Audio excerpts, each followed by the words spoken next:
guys, ito yung nangyari sa bakuran ko guys. Ayan. So tinanggal ko na yung mga nabaling sanga. Ayan, may nabaling sanga yung natin, yung mangga. Ayan guys, pati mga halaman ko guys. Ayan. Ayan guys, so, mga nagkabali-bali dahil sa bagyong Christine. Ayan guys, makikita niyo, tinayo ko na yan guys, tumba yan eh. Ayan guys, ayun na guys yung mga sanga na pinutol ko yung iba. Ito guys yung iba, inipon ko dito guys. So nalinisan na natin dyan. So dito na lang. Ayan, itong isang napakalaking sanga ng avocado na natanggal dyan ayan guys, tanggal siya. Saka doon pa sa taas guys, meron pa. So natanggalan na ng sanga yung avocado, pero yung mangga hindi naman, okay naman yung mangga. So medyo tsaka yung kalamansi. At meron akong tinukuran dito guys bago magbagyong Christine. At talagang ito yung tatak Bicolano to guys.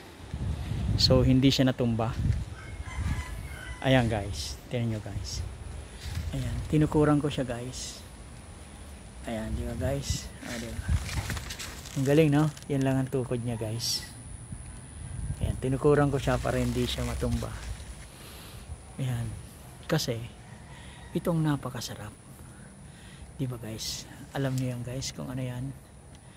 Ayan guys, so, diba? So hindi siya natumba guys.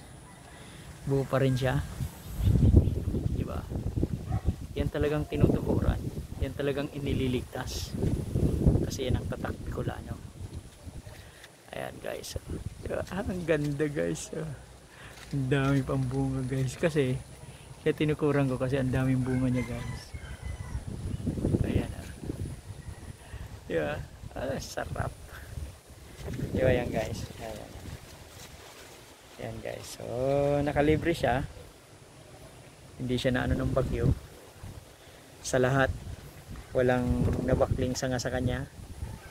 At buo pa rin yung bunga niya. So tinukuran ko na siya para, kasi gumano na siya. So tinukuran ko siya.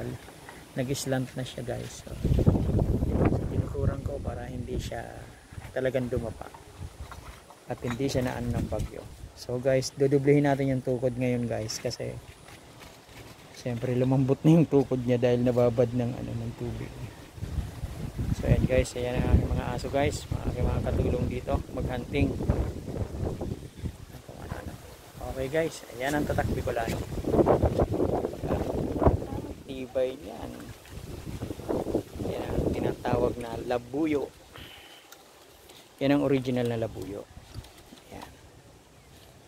Guys, tinutukuran natin yan kasi para hindi siya bumigay. Ayan guys, diba? Sarap yan.